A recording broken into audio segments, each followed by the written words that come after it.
Hi, my name is Jake Miller. I'm from Fort Delaware State Park, and we're here today at Fort Dupont State Park to talk about Delaware City's other major river fortification. As you can see, we're right here along the Delaware River, and Fort Dupont was placed to work along with Fort Delaware on Peapatch Island to defend the river passage up to Wilmington and Philadelphia. It was built in 1899, and it served that purpose, the river defense purpose, till about 1920, and then served as a training post from about 1920 to 1945. And so today we're going to hit a couple of points of interest at Fort Dupont so that if you come to visit, you'll have some context. So here we are in one of the mortar pits at Fort Dupont. The Mortar Battery was a double battery made up of 16 total mortars. Now, if you're not familiar with what a mortar has sort of an angle, and it fires a projectile up or a cannonball up and comes down, if it's done right on the deck of a ship where there's not as much armor.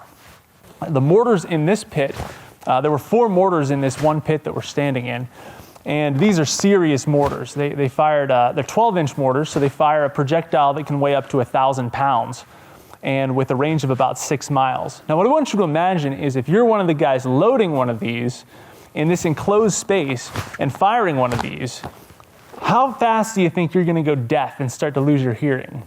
It's going to be absolutely ridiculous.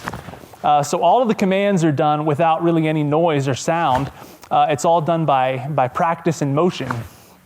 You're also not going to know exactly how to aim because as you can see, we're in a pit that has maybe 20 feet walls. So you can't see anything that's happening with your projectile after it's fired. So all of the aiming is being done by people elsewhere, and you're just aiming or loading and aiming the gun exactly where someone else tells you. Fort Dupont was a very modern base in the 1930s, and it even had a movie theater, as you can see behind me here. This theater was built in 1933, right in the middle of the Great Depression, by the Army Corps of Engineers and the Works Progress Administration. Now, if you know anything about film history, 1933, a number of of America's greatest films are produced while this is an operational theater.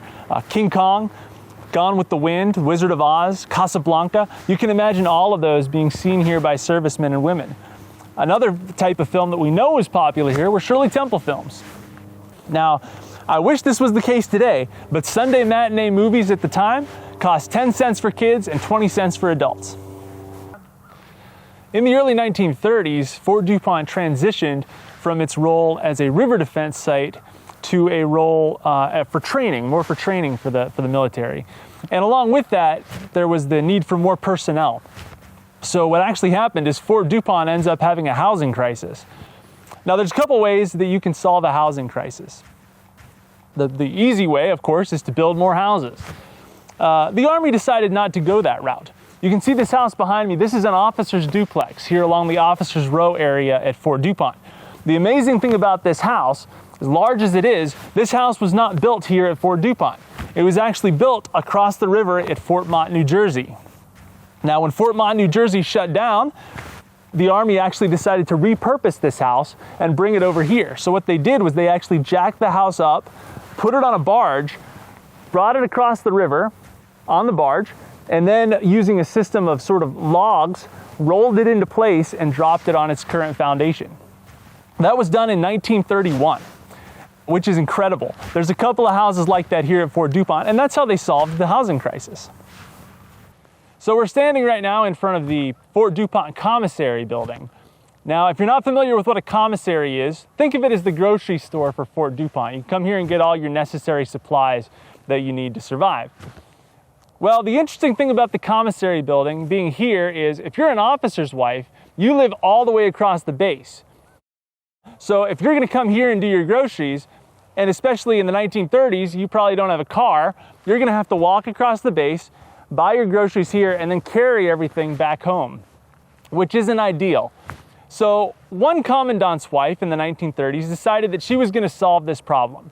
So she gave everyone on the post a notebook and said, in the morning, write out your grocery list on this notebook and leave it on your back porch.